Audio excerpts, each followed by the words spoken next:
The Art of War by Sun Tzu. 1. Laying Plans. Sun Tzu said, "The art of war is of vital importance to the state. It is a matter of life and death, a road either to safety or to ruin. Hence it is a subject of inquiry which can on no account be neglected. The art of war, then, is governed by 5 constant factors, to be taken into account in one's deliberations when seeking to determine the conditions obtaining in the field. These are 1. The moral law, 2. Heaven, 3. Earth, 4. The commander, 5. Method and discipline. The moral law causes the people to be in complete accord with their ruler, so that they will follow him regardless of their lives, undismayed by any danger.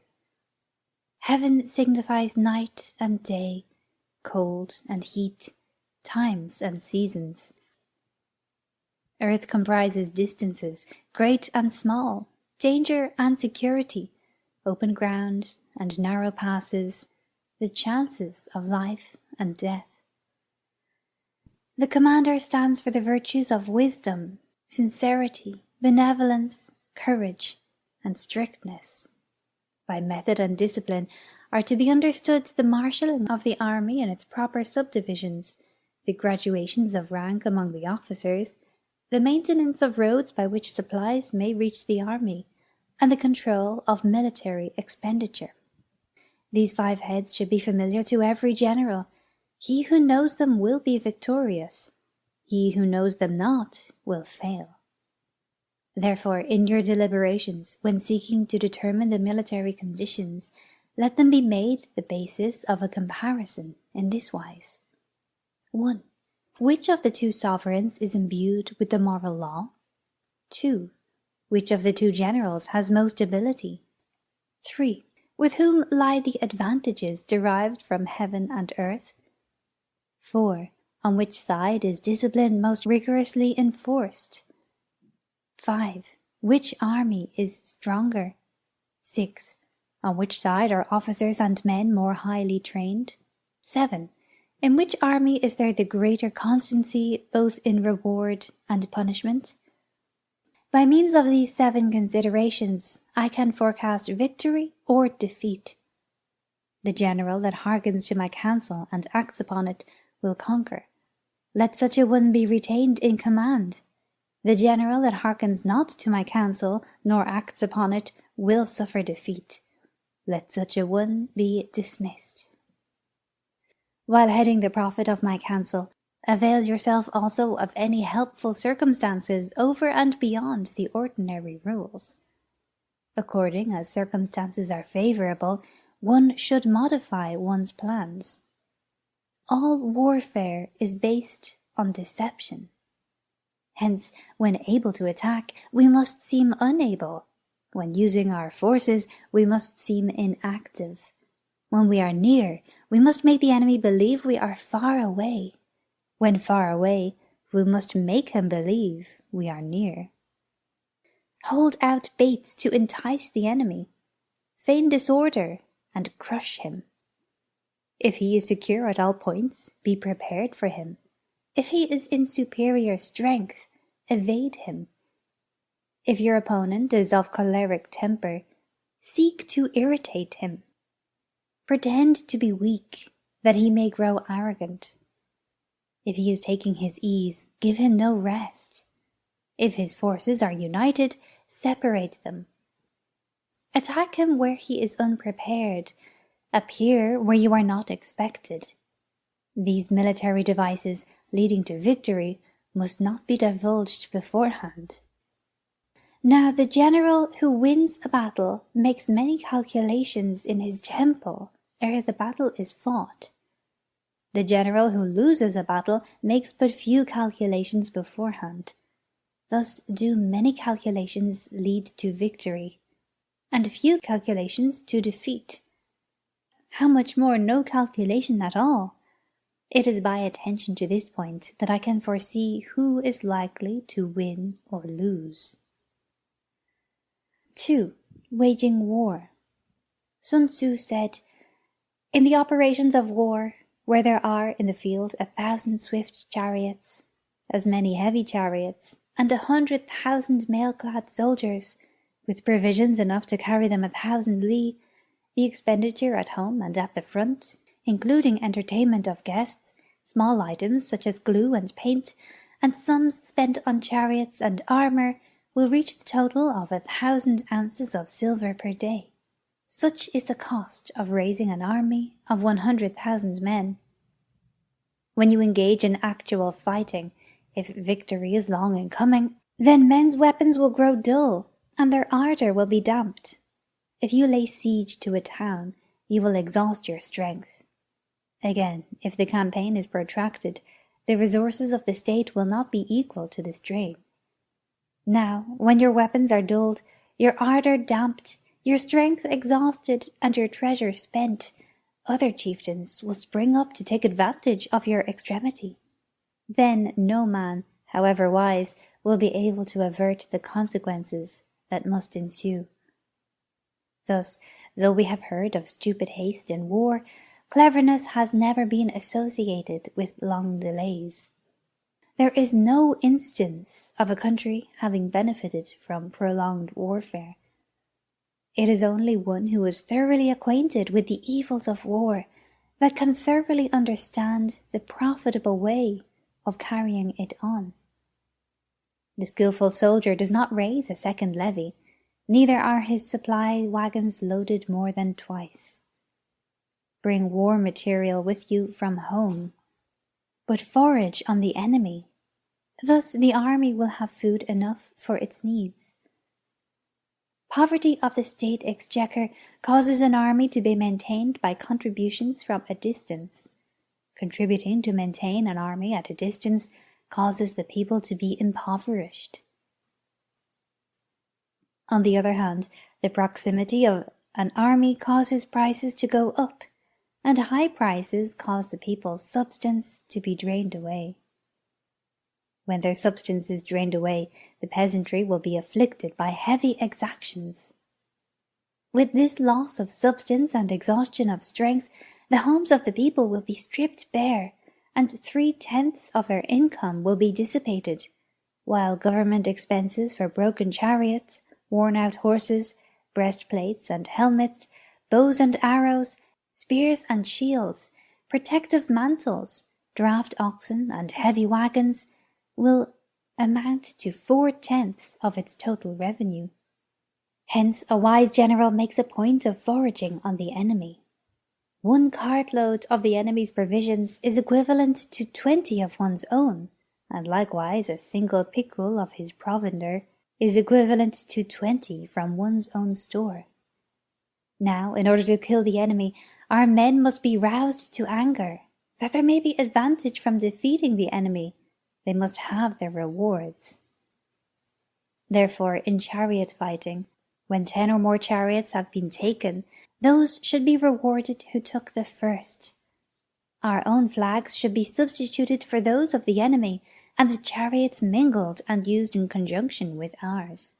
The captured soldiers should be kindly treated and kept. This is called using the conquered foe to augment one's own strength. In war, then, let your great object be victory, not lengthy campaigns. Thus it may be known that the leader of armies is the arbiter of the people's fate, the man on whom it depends whether the nation shall be in peace or in peril. 3. Attack by stratagem. Sun Tzu said, "In the practical art of war, the best thing of all is to take the enemy's country whole and intact. To shatter and destroy it is not so good. So, too, it is better to recapture an army entire than to destroy it, to capture a regiment, a detachment, or a company entire than to destroy them.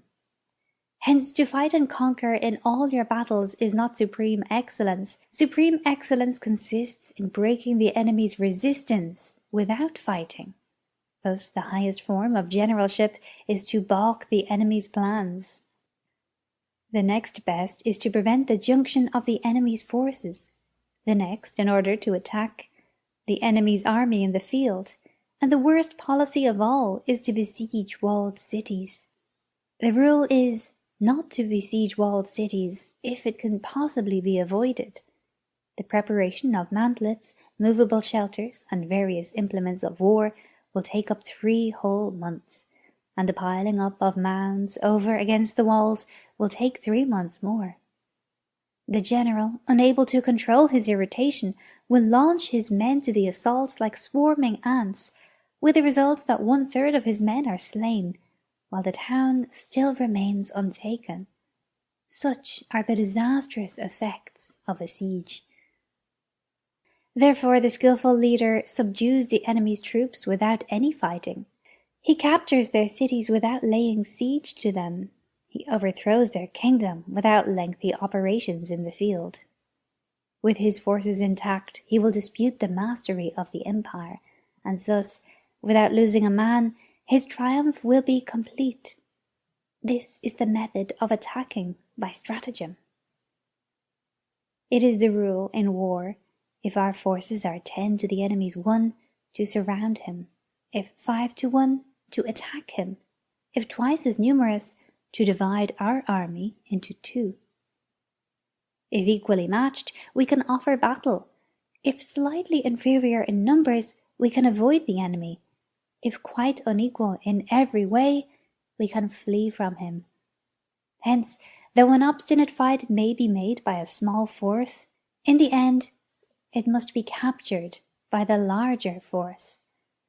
Now the general is the bulwark of the state. If the bulwark is complete at all points, the state will be strong. If the bulwark is defective, the state will be weak. There are 3 ways in which a ruler can bring misfortune upon his army. 1. By commanding the army to advance or to retreat, being ignorant of the fact that it cannot obey. This is called hobbling the army. 2. By attempting to govern an army in the same way as he administers a kingdom, being ignorant of the conditions which obtain in an army. This causes restlessness in the soldiers' minds. 3. By employing the officers of his army without discrimination, through ignorance of the military principle of adaptation to circumstances. This shakes the confidence of the soldiers. But when the army is restless and distrustful, trouble is sure to come from the other feudal princes. This is simply bringing anarchy into the army and flinging victory away. Thus we may know that there are 5 essentials for victory. 1. He will win who knows when to fight and when not to fight. 2. He will win who knows how to handle both superior and inferior forces. 3. He will win whose army is animated by the same spirit throughout all its ranks. 4. He will win who, prepared himself, waits to take the enemy unprepared. 5. He will win who has military capacity and is not interfered with by the sovereign. Hence the saying, if you know the enemy and know yourself, you need not fear the result of 100 battles. If you know yourself, but not the enemy, for every victory gained, you will also suffer a defeat. If you know neither the enemy nor yourself, you will succumb in every battle. 4. Tactical dispositions. Sun Tzu said, "The good fighters of old first put themselves beyond the possibility of defeat, and then waited for an opportunity of defeating the enemy. To secure ourselves against defeat lies in our own hands, but the opportunity of defeating the enemy is provided by the enemy himself." Thus the good fighter is able to secure himself against defeat, but cannot make certain of defeating the enemy. Hence the saying, one may know how to conquer without being able to do it. Security against defeat implies defensive tactics. Ability to defeat the enemy means taking the offensive. Standing on the defensive indicates insufficient strength, attacking a superabundance of strength. The general who is skilled in defense hides in the most secret recesses of the earth. He who is skilled in attack flashes forth from the topmost heights of heaven. Thus, on one hand, we have ability to protect ourselves, on the other, a victory that is complete. To see victory only when it is within the ken of the common herd is not the acme of excellence. Neither is it the acme of excellence if you fight and conquer, and the whole empire says, "Well done." To lift an autumn hair is no sign of great strength. To see the sun and moon is no sign of sharp sight. To hear the noise of thunder is no sign of a quick ear. What the ancients called a clever fighter is one who not only wins, but excels in winning with ease. Hence his victories bring him neither reputation for wisdom nor credit for courage. He wins his battles by making no mistakes. Making no mistakes is what establishes the certainty of victory, for it means conquering an enemy that is already defeated. Hence the skillful fighter puts himself into a position which makes defeat impossible, and does not miss the moment for defeating the enemy. Thus it is that in war the victorious strategist only seeks battle after the victory has been won, whereas he who is destined to defeat first fights and afterwards looks for victory. The consummate leader cultivates the moral law, and strictly adheres to method and discipline. Thus it is in his power to control success. In respect of military method, we have firstly measurement, secondly estimation of quantity, thirdly calculation, fourthly balancing of chances, fifthly victory. Measurement owes its existence to earth, estimation of quantity to measurement, calculation to estimation of quantity, balancing of chances to calculation, and victory to balancing of chances. A victorious army opposed to a routed one is a pound's weight placed in the scale against a single grain. The onrush of a conquering force is like the bursting of pent-up waters into a chasm 1,000 fathoms deep. 5. Energy. Sun Tzu said, "The control of a large force is the same principle as the control of a few men. It is merely a question of dividing up their numbers." Fighting with a large army under your command is nowise different from fighting with a small one. It is merely a question of instituting signs and signals.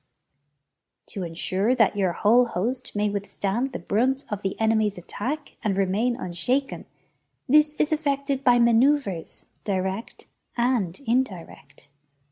That the impact of your army may be like a grindstone dashed against an egg, this is effected by the science of weak points and strong. In all fighting, the direct method may be used for joining battle, but indirect methods will be needed in order to secure victory. Indirect tactics, efficiently applied, are inexhaustible as heaven and earth, unending as the flows of rivers and streams. Like the sun and moon, they end but to begin anew. Like the 4 seasons, they pass away to return once more. There are not more than 5 musical notes, yet the combination of these 5 give rise to more melodies than can ever be heard. There are not more than 5 primary colors, blue, yellow, red, white, and black, yet in combination they produce more hues than can ever be seen. There are not more than 5 cardinal tastes, sour, acrid, salt, sweet, bitter, yet combinations of them yield more flavors than can ever be tasted. In battle, there are not more than 2 methods of attack, the direct and the indirect, yet these 2 in combination give rise to an endless series of maneuvers. The direct and the indirect lead on to each other in turn. It is like moving in a circle. You never come to an end. Who can exhaust the possibilities of their combination? The onset of troops is like the rush of a torrent which will even roll stones along in its course. The quality of decision is like the well-timed swoop of a falcon, which enables it to strike and destroy its victim. Therefore, the good fighter will be terrible in his onset and prompt in his decision. Energy may be likened to the bending of a crossbow, decision to the releasing of a trigger. Amid the turmoil and tumult of battle, there may be seeming disorder, and yet no real disorder at all. Amid confusion and chaos, your array may be without head or tail, yet it will be proof against defeat. Simulated disorder postulates perfect discipline. Simulated fear postulates courage. Simulated weakness postulates strength. Hiding order beneath the cloak of disorder is simply a question of subdivision. Concealing courage under a show of timidity presupposes a fund of latent energy. Masking strength with weakness is to be effected by tactical dispositions. Thus, one who is skillful at keeping the enemy on the move maintains deceitful appearances, according to which the enemy will act. He sacrifices something that the enemy may snatch at it. By holding out baits, he keeps him on the march. Then, with a body of picked men, he lies in wait for him. The clever combatant looks to the effect of combined energy, and does not require too much from individuals. Hence his ability to pick out the right men and utilize combined energy. When he utilizes combined energy, his fighting men become, as it were, like unto rolling logs or stones.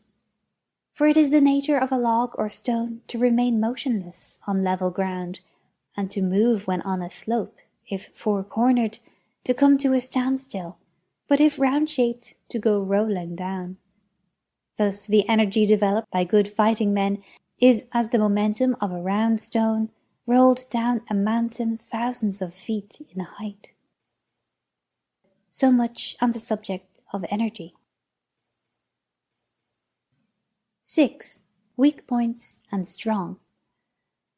Sun Tzu said, "Whoever is first in the field and awaits the coming of the enemy will be fresh for the fight.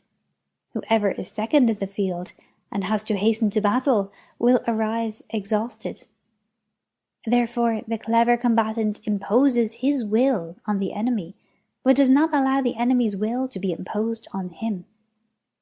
By holding out advantages to him, he can cause the enemy to approach of his own accord, or, by inflicting damage, he can make it impossible for the enemy to draw near. If the enemy is taking his ease, he can harass him. If well supplied with food, he can starve him out. If quietly encamped, he can force him to move.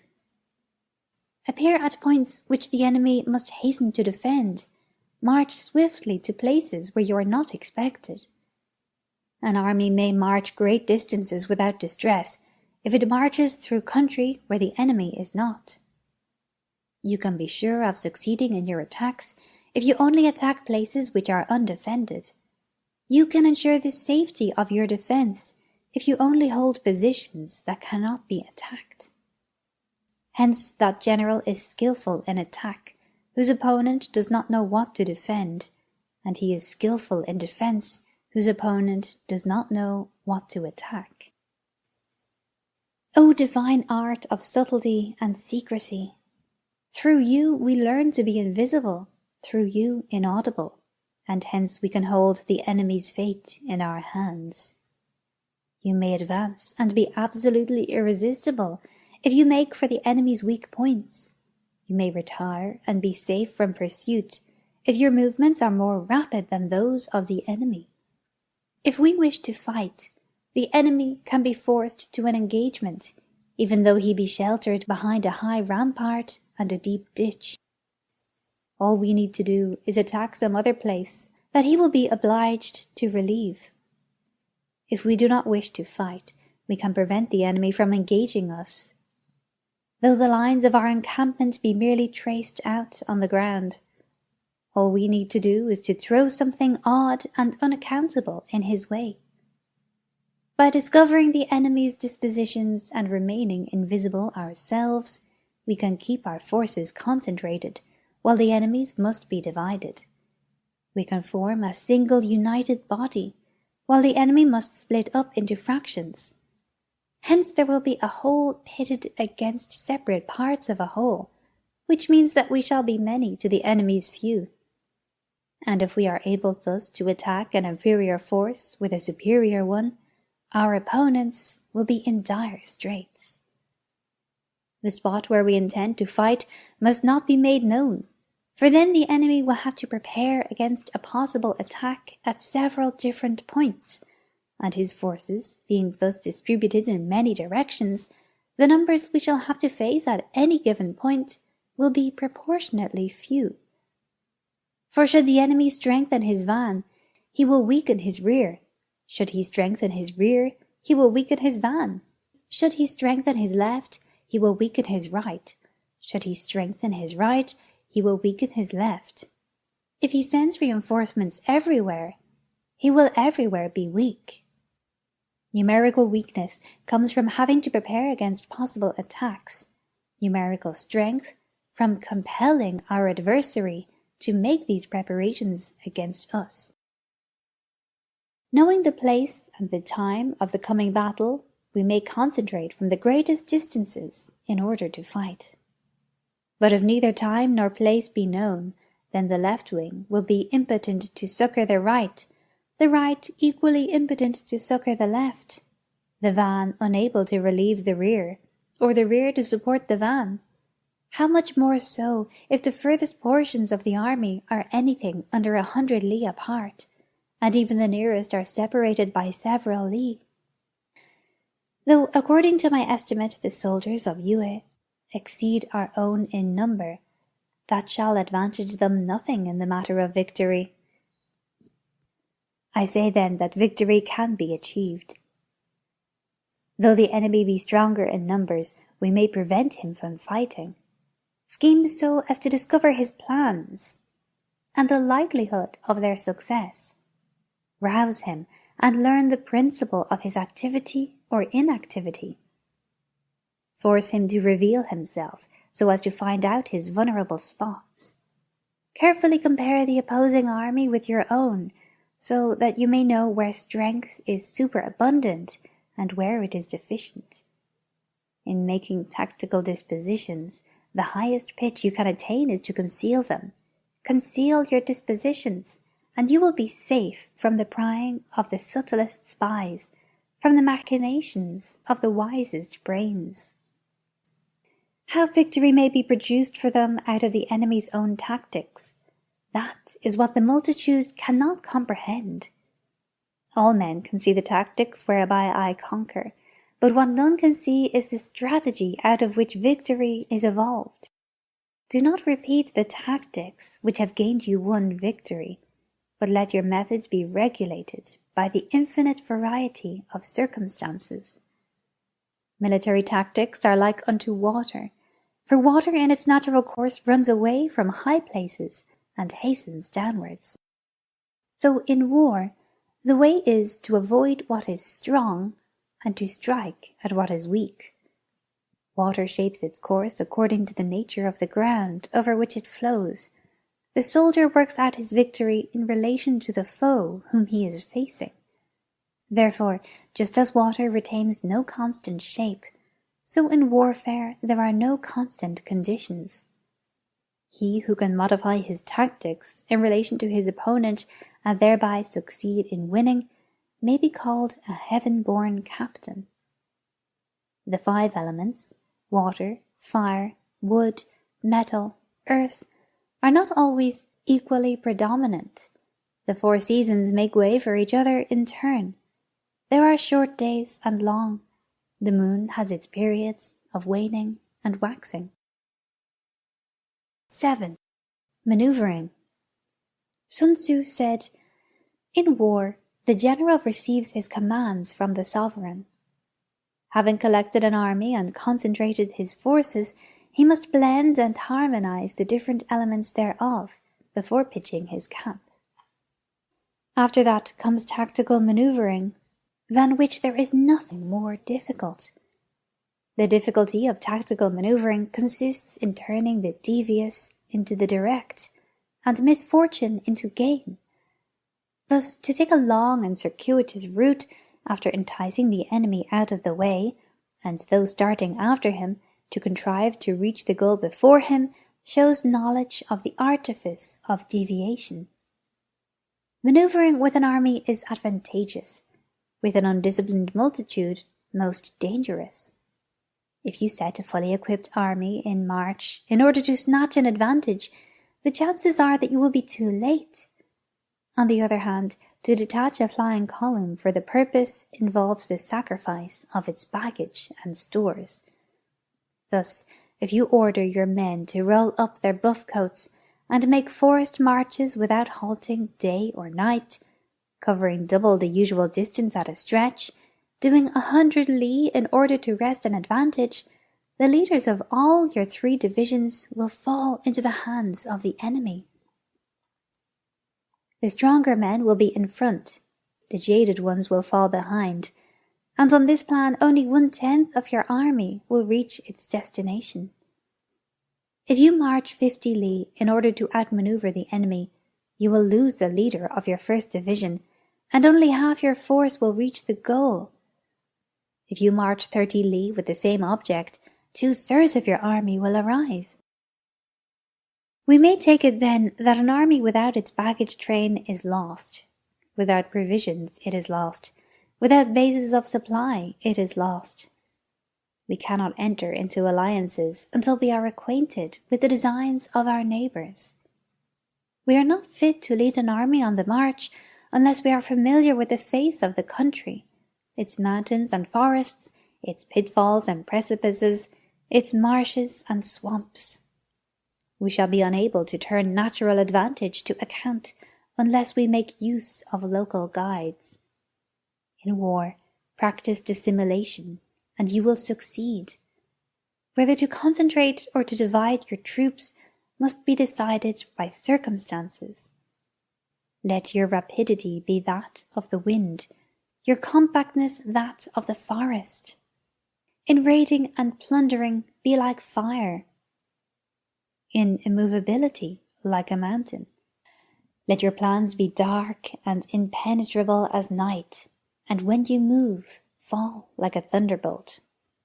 When you plunder a countryside, let the spoil be divided among your men. When you capture new territory, cut it up into allotments for the benefit of the soldiery. Ponder and deliberate before you make a move. He will conquer who has learnt the artifice of deviation. Such is the art of maneuvering. The Book of Army Management says, "On the field of battle, the spoken word does not carry far enough. Hence the institution of gongs and drums. Nor can ordinary objects be seen clearly enough. Hence the institution of banners and flags." Gongs and drums, banners and flags are means whereby the ears and eyes of the host may be focused on one particular point. The host, thus forming a single united body, it is impossible either for the brave to advance alone, or for the cowardly to retreat alone. This is the art of handling large masses of men. In night fighting, then, make much use of signal fires and drums, and in fighting by day, of flags and banners, as a means of influencing the ears and eyes of your army. A whole army may be robbed of its spirit. A commander-in-chief may be robbed of his presence of mind. Now a soldier's spirit is keenest in the morning. By noonday it has begun to flag, and in the evening his mind is bent only on returning to camp. A clever general, therefore, avoids an army when its spirit is keen, but attacks when it is sluggish and inclined to return. This is the art of studying moods. Disciplined and calm, to await the appearance of disorder and hubbub amongst the enemy, this is the art of retaining self-possession. To be near the goal while the enemy is still far from it, to wait at ease while the enemy is toiling and struggling, to be well fed while the enemy is famished. This is the art of husbanding one's strength. To refrain from intercepting an enemy whose banners are in perfect order, to refrain from attacking an army drawn up in a calm and confident array. This is the art of studying circumstances. It is a military axiom not to advance uphill against the enemy, nor to oppose him when he comes downhill. Do not pursue an enemy who simulates flight. Do not attack soldiers whose temper is keen. Do not swallow bait offered by the enemy. Do not interfere with an army that is returning home. When you surround an army, leave an outlet free. Do not press a desperate foe too hard. Such is the art of warfare. 8. Variation in tactics. Sun Tzu said, "In war, the general receives his commands from the sovereign, collects his army, and concentrates his forces. When in difficult country, do not encamp. In country where high roads intersect, join hands with your allies. Do not linger in dangerously isolated positions. In hemmed-in situations, you must resort to stratagem. In desperate position, you must fight. There are roads which must not be followed, armies which must not be attacked, towns which must be besieged, positions which must not be contested, commands of the sovereign which must not be obeyed." The general who thoroughly understands the advantages that accompany variation of tactics knows how to handle his troops. The general who does not understand these may be well acquainted with the configuration of the country, yet he will not be able to turn his knowledge to practical account. So the student of war, who is unversed in the art of war of varying his plans, even though he be acquainted with the 5 advantages, will fail to make the best use of his men. Hence, in the wise leader's plans, considerations of advantage and of disadvantage will be blended together. If our expectation of advantage be tempered in this way, we may succeed in accomplishing the essential part of our schemes. If, on the other hand, in the midst of difficulties, we are always ready to seize an advantage, we may extricate ourselves from misfortune. Reduce the hostile chiefs by inflicting damage on them, and make trouble for them, and keep them constantly engaged. Hold out specious allurements, and make them rush to any given point. The art of war teaches us to rely not on the likelihood of the enemy's not coming, but on our own readiness to receive him, not on the chance of his not attacking, but rather on the fact that we have made our position unassailable. There are 5 dangerous faults which may affect a general. 1. Recklessness, which leads to destruction. 2. Cowardice, which leads to capture. 3. A hasty temper, which can be provoked by insults. 4. A delicacy of honor, which is sensitive to shame. 5. Over-solicitude for his men, which exposes him to worry and trouble. These are the 5 besetting sins of a general, ruinous to the conduct of war. When an army is overthrown and its leader slain, the cause will surely be found among these 5 dangerous faults. Let them be a subject of meditation. 9. The army on the march.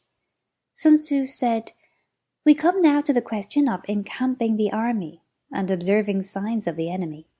Pass quickly over mountains and keep in the neighborhood of valleys. Camp in high places, facing the sun. Do not climb heights in order to fight." So much for mountain warfare. After crossing a river, you should get far away from it. When an invading force crosses a river in its onward march, do not advance to meet it in midstream. It would be best to let half the army get across and then deliver your attack. If you are anxious to fight, you should not go to meet the invader near a river which he has to cross. Moor your craft higher up than the enemy and facing the sun. Do not move upstream to meet the enemy. So much for river warfare. In crossing salt marshes, your sole concern should be to get over them quickly, without any delay. If forced to fight in a salt marsh, you should have water and grass near you, and get your back to a clump of trees. So much for operations in salt marshes. In dry, level country, take up an easily accessible position with rising ground to your right and on your rear, so that the danger may be in front and safety lie behind. So much for campaigning in flat country. These are the 4 useful branches of military knowledge which enabled the Yellow Emperor to vanquish 4 several sovereigns. All armies prefer high ground to low, and sunny places to dark. If you are careful of your men and camp on hard ground, the army will be free from disease of every kind, and this will spell victory. When you come to a hill or a bank, occupy the sunny side with a slope on your right rear. Thus you will at once act for the benefit of your soldiers and utilize the natural advantages of the ground. When, in consequence of heavy rains up country, a river which you wish to ford is swollen and flecked with foam, you must wait until it subsides. Country in which there are precipitous cliffs with torrents running between deep natural hollows, confined places, tangled thickets, quagmires and crevices should be left with all possible speed and not approached. While we keep away from such places, we should get the enemy to approach them. While we face them, we should let the enemy have them on his rear. If in the neighborhood of your camp there should be any hilly country, ponds surrounded by aquatic grass, hollow basins filled with reeds, or woods with thick undergrowth, they must be carefully rooted out and searched, for these are places where men in ambush or insidious spies are likely to be lurking. When the enemy is close at hand and remains quiet, he is relying on the natural strength of his position. When he keeps aloof and tries to provoke a battle, he is anxious for the other side to advance. If his place of encampment is easy of access, he is tendering a bait. Movement amongst the trees of a forest shows that the enemy is advancing. The appearance of a number of screens in the midst of thick grass means that the enemy wants to make us suspicious. The rising of birds in their flight is the sign of an ambuscade. Startled beasts indicate that a sudden attack is coming. When there is dust rising in a high column, it is a sign of chariots advancing. When the dust is low but spread over a wide area, it betokens the approach of infantry. When it branches out in different directions, it shows that parties have been sent to collect firewood. A few clouds of dust moving to and fro signify that the army is encamping. Humble words and increased preparations are signs that the enemy is about to advance. Violent language and driving forward as if to the attack are signs that he will retreat. When the light chariots come out first and take up a position on the wings, it is a sign that the enemy is forming for battle. Peace proposals unaccompanied by a sworn covenant indicate a plot. When there is much running about and the soldiers fall into rank, it means that the critical moment has come. When some are seen advancing and some retreating, it is a lure. When the soldiers stand leaning on their spears, they are faint from want of food. If those who are sent to draw water begin by drinking themselves, the army is suffering from thirst. If the enemy sees an advantage to be gained and makes no effort to secure it, the soldiers are exhausted. If birds gather on any spot, it is unoccupied. Clamour by night betokens nervousness. If there is disturbance in the camp, the general's authority is weak. If the banners and flags are shifted about, sedition is afoot. If the officers are angry, it means that the men are weary.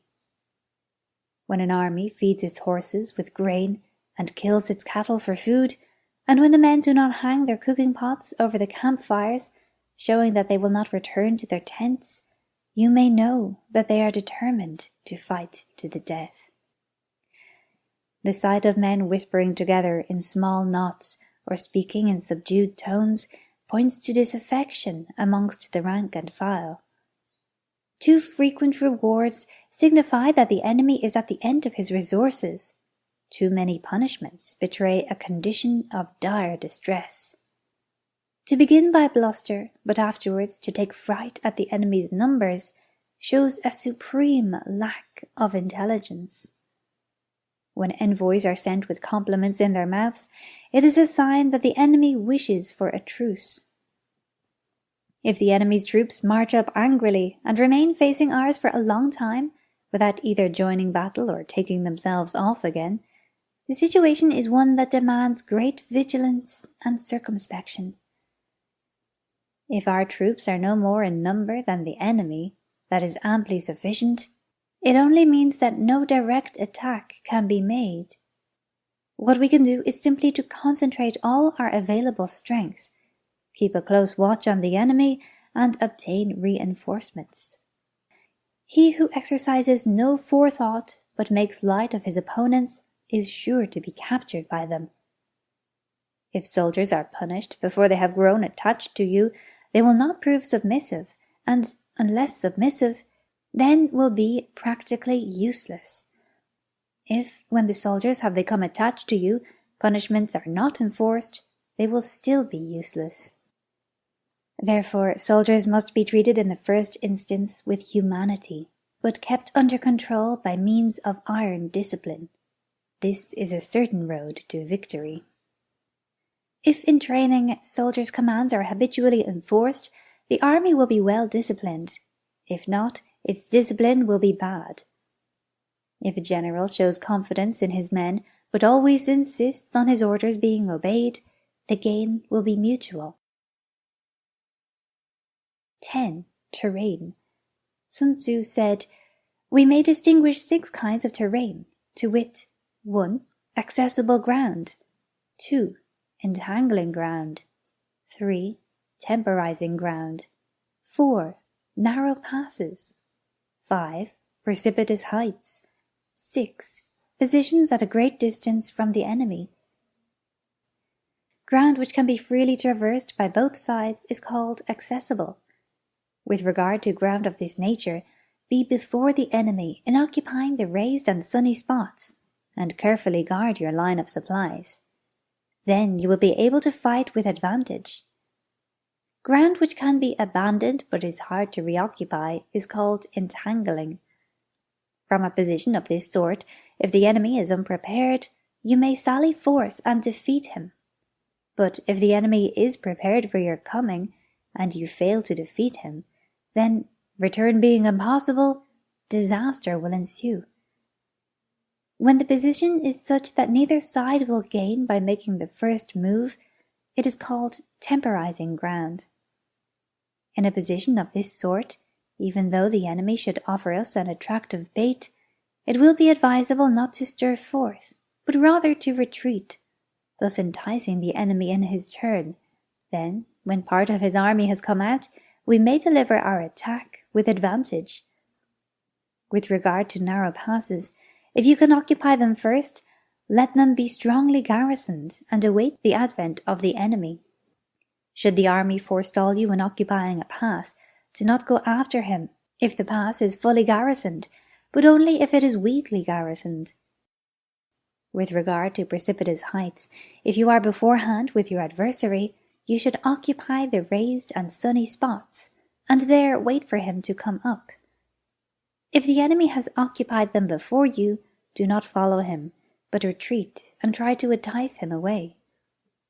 If you are situated at a great distance from the enemy, and the strength of the 2 armies is equal, it is not easy to provoke a battle, and fighting will be to your disadvantage. These 6 are the principles connected with earth. The general who has attained a responsible post must be careful to study them.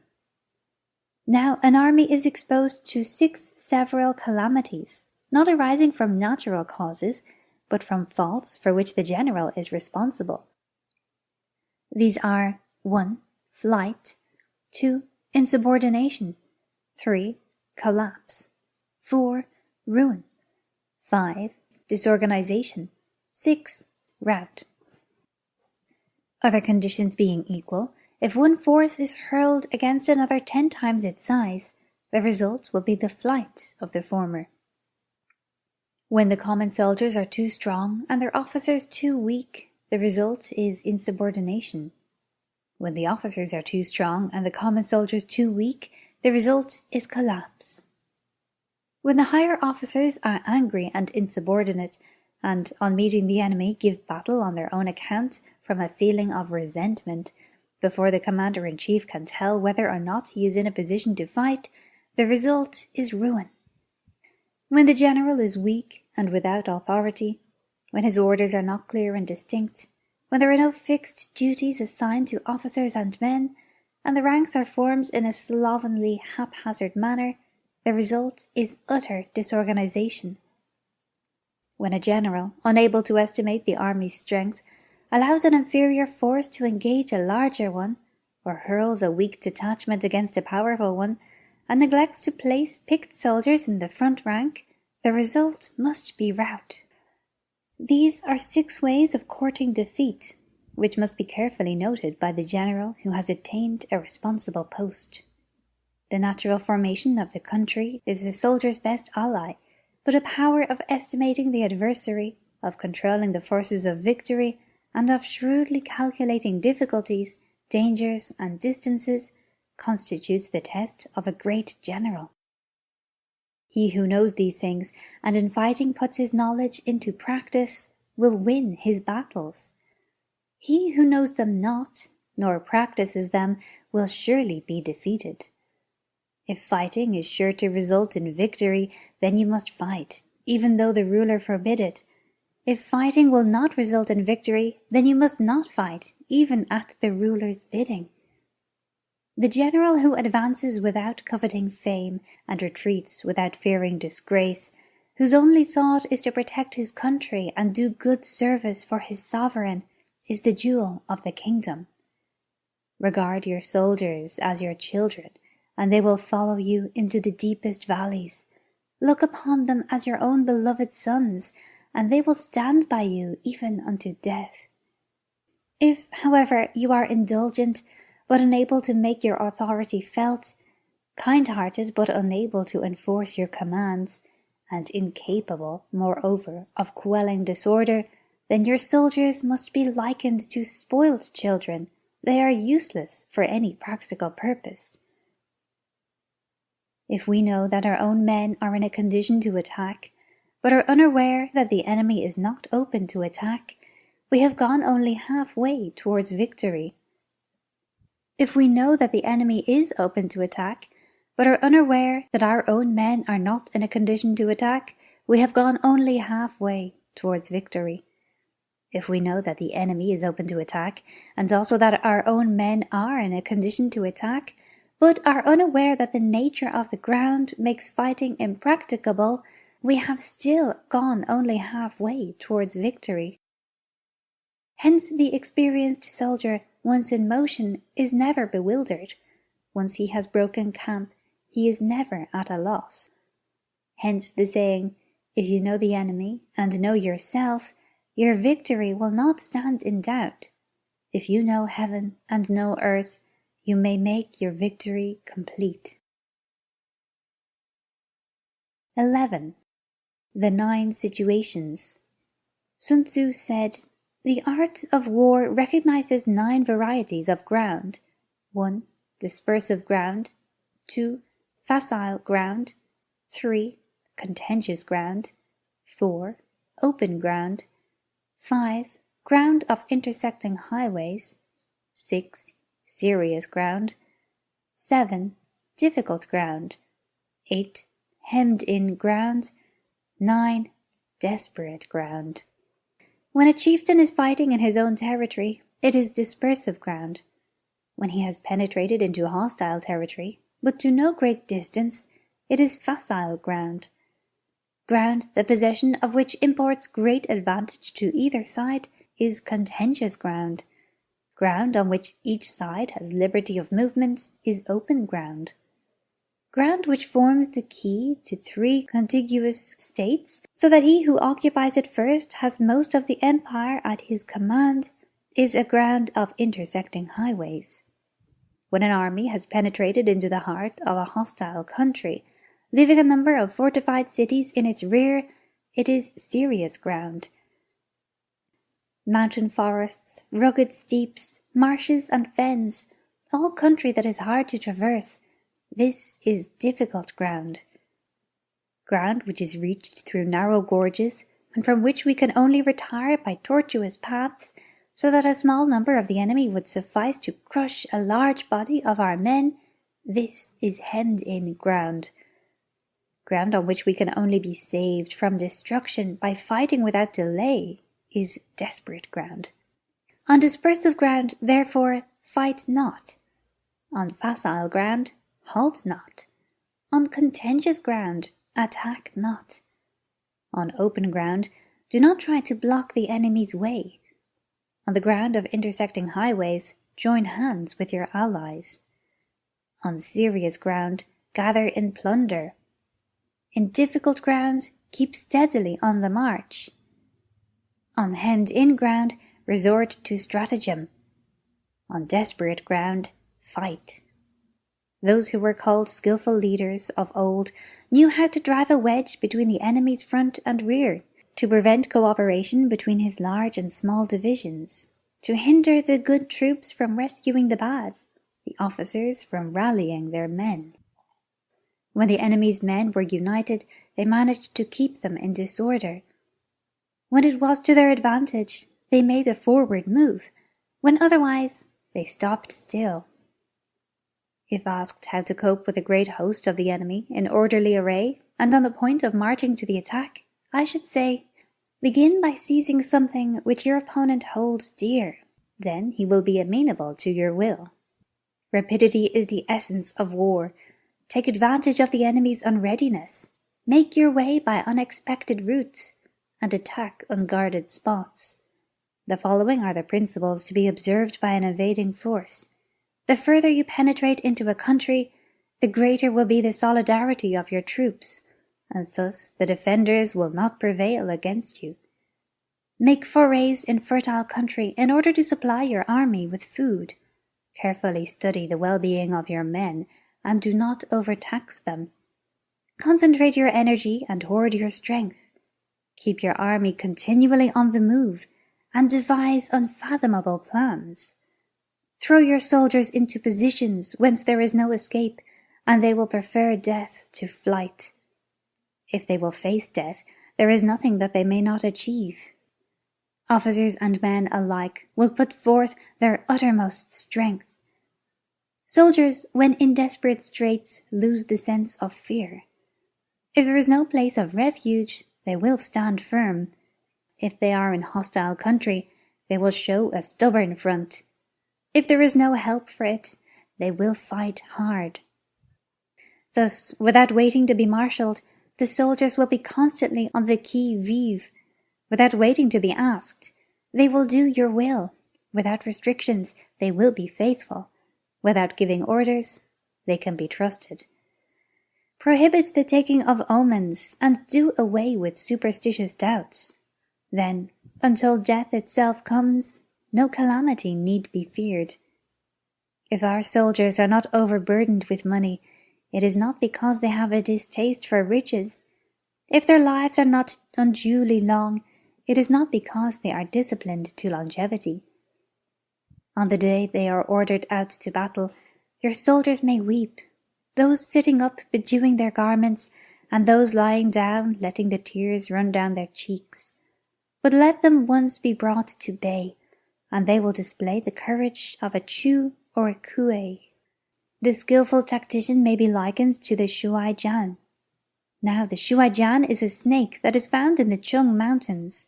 Strike at its head, and you will be attacked by its tail. Strike at its tail, and you will be attacked by its head. Strike at its middle, and you will be attacked by head and tail both. Asked if an army can be made to imitate the Shuai Jian, I should answer, yes, for the men of Wu and the men of Yuk are enemies. Yet if they are crossing a river in the same boat and are caught by a storm, they will come to each other's assistance, just as the left hand helps the right. Hence it is not enough to put one's trust in the tethering of horses and the burying of chariot wheels in the ground. The principle on which to manage the army is to set up one standard of courage which all must reach. How to make the best of both strong and weak, that is a question involving the proper use of ground. Thus the skillful general conducts his army just as though he were leading a single man willy-nilly by the hand. It is the business of a general to be quiet and thus ensure secrecy, upright and just, and thus maintain order. He must be able to mystify his officers and men by false reports and appearances, and thus keep them in total ignorance. By altering his arrangements and changing his plans, he keeps the enemy without definite knowledge. By shifting his camp and taking circuitous routes, he prevents the enemy from anticipating his purpose. At the critical moment, the leader of an army acts like one who has climbed up a height and then kicks away the ladder behind him. He carries his men deep into hostile territory before he shows his hand. He burns his boats and breaks his cooking pots.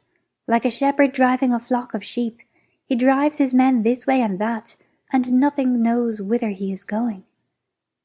To muster his host and bring it into danger, this may be termed the business of the general. The different measures suited to the 9 varieties of ground, the expediency of aggressive or defensive tactics, and the fundamental laws of human nature, these are things that must most certainly be studied. When invading hostile territory, the general principle is that penetrating deeply brings cohesion. Penetrating but a short way means dispersion. When you leave your own country behind and take your army across neighborhood territory, you find yourself on critical ground. When there are means of communication on all 4 sides, the ground is one of intersecting highways. When you penetrate deeply into a country, it is serious ground. When you penetrate but a little way, it is facile ground. When you have the enemy's strongholds on your rear and narrow passes in front, it is hemmed-in ground. When there is no place of refuge at all, it is desperate ground. Therefore, on dispersive ground, I would inspire my men with unity of purpose.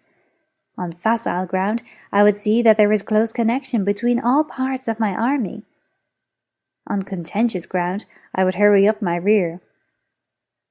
On open ground, I would keep a vigilant eye on my defences. On ground of intersecting highways, I would consolidate my alliances. On serious ground, I would try to ensure a continuous stream of supplies. On difficult ground, I would keep pushing on along the road. On hemmed-in ground, I would block any way of retreat. On desperate ground, I would proclaim to my soldiers the hopelessness of saving their lives. For it is the soldier's disposition to offer an obstinate resistance when surrounded, to fight hard when he cannot help himself, and to obey promptly when he has fallen into danger. We cannot enter into alliance with neighbouring princes until we are acquainted with their designs. We are not fit to lead an army on the march unless we are familiar with the face of the country, its mountains and forests, its pitfalls and precipices, its marshes and swamps. We shall be unable to turn natural advantages to account unless we make use of local guides. To be ignorant of any one of the following 4 or 5 principles does not befit a warlike prince. When a warlike prince attacks a powerful state, his generalship shows itself in preventing the concentration of the enemy's forces. He overawes his opponents, and their allies are prevented from joining against him. Hence he does not strive to ally himself with all and sundry, nor does he foster the power of other states. He carries out his own secret designs, keeping his antagonists in awe. Thus he is able to capture their cities and overthrow their kingdoms. Bestow rewards without regard to rule, issue orders without regard to previous arrangements, and you will be able to handle a whole army as though you had to do with but a single man. Confront your soldiers with the deed itself. Never let them know your design. When the outlook is bright, bring it before their eyes, but tell them nothing when the situation is gloomy. Place your army in deadly peril, and it will survive. Plunge it into desperate straits, and it will come off in safety. For it is precisely when a force has fallen into harm's way that it is capable of striking a blow for victory. Success in warfare is gained by carefully accommodating ourselves to the enemy's purpose. By persistently hanging on the enemy's flank, we shall succeed in the long run, killing the commander-in-chief. This is called ability to accomplish a thing by sheer cunning. On the day that you take up your command, block the frontier passes, destroy the official tallies, and stop the passage of all emissaries. Be stern in the council chamber, so that you may control the situation. If the enemy leaves a door open, you must rush in. Forestall your opponent by seizing what he holds dear, and subtly contrive to time his arrival on the ground. Walk in the path defined by rule, and accommodate yourself to the enemy until you can fight a decisive battle. At first, then, exhibit the coyness of a maiden until the enemy gives you an opening. Afterwards, emulate the rapidity of a running hare, and it will be too late for the enemy to oppose you.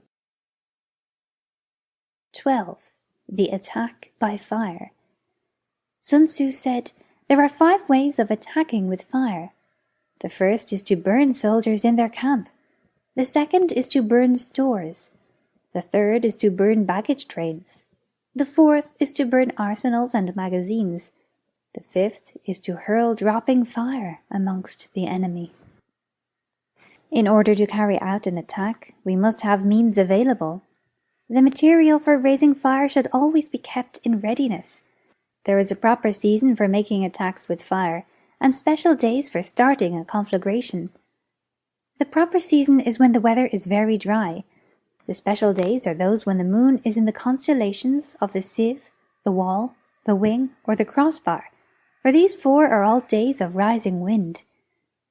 In attacking with fire, one should be prepared to meet 5 possible developments. 1. When the fire breaks out inside to enemy's camp, respond at once with an attack from without. 2. If there is an outbreak of fire, but the enemy's soldiers remain quiet, bide your time and do not attack. 3. When the force of flames has reached its height, follow it up with an attack, if that is practicable. If not, stay where you are. 4. If it is possible to make an assault with fire from without, do not wait for it to break out within, but deliver your attack at a favorable moment. 5. When you start a fire, be to windward of it. Do not attack from the leeward. A wind that rises in the daytime lasts long, but a night breeze soon falls. In every army, the 5 developments connected with fire must be known, the movements of the stars calculated, and a watch kept for the proper days. Hence, those who use fire as an aid to the attack show intelligence. Those who use water as an aid to the attack gain an accession of strength. By means of water, an enemy may be intercepted, but not robbed of all his belongings. Unhappy is the fate of one who tries to win his battles and succeed in his attacks without cultivating the spirit of enterprise, for the result is waste of time and general stagnation. Hence the saying, "The enlightened ruler lays his plans well ahead. The good general cultivates his resources." Move not unless you see an advantage. Use not your troops unless there is something to be gained. Fight not unless the position is critical. No ruler should put troops into the field merely to gratify his own spleen. No general should fight a battle simply out of pique. If it is to your advantage, make a forward move. If not, stay where you are. Anger may in time change to gladness. Vexation may be succeeded by content. But a kingdom that has once been destroyed can never come again into being, nor can the dead ever be brought back to life. Hence the enlightened ruler is heedful, and the good general full of caution. This is the way to keep a country at peace and an army intact. 13. The use of spies. Sun Tzu said, "Raising a host of 100,000 men and marching them great distances entails heavy loss on the people and a drain on the resources of the state. The daily expenditure will amount to 1,000 ounces of silver. There will be commotion at home and abroad, and men will drop down exhausted on the highways. As many as 700,000 families will be impeded in their labor. Hostile armies may face each other for years, striving for the victory which is decided in a single day. This being so, to remain in ignorance of the enemy's condition, simply because one grudges the outlay of 100 ounces of silver in honours and emoluments, is the height of inhumanity. One who acts thus is no leader of men, no present help to his sovereign, no master of victory. Thus, what enables the wise sovereign and the good general to strike and conquer, and achieve things beyond the reach of ordinary men, is foreknowledge. Now, this foreknowledge cannot be elicited from spirits. It cannot be obtained inductively from experience, nor by any deductive calculation. Knowledge of thy enemy's dispositions can only be obtained from other men. Hence the use of spies, of whom there are 5 classes. 1. Local spies. 2. Inward spies. 3. Converted spies. 4. Doomed spies. 5. Surviving spies. When these 5 kinds of spy are all at work, none can discover the secret system. This is called divine manipulation of the threads. It is the sovereign's most precious faculty.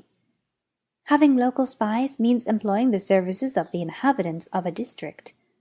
Having inward spies, making use of officials of the enemy. Having converted spies, getting hold of the enemy's spies and using them for our own purposes.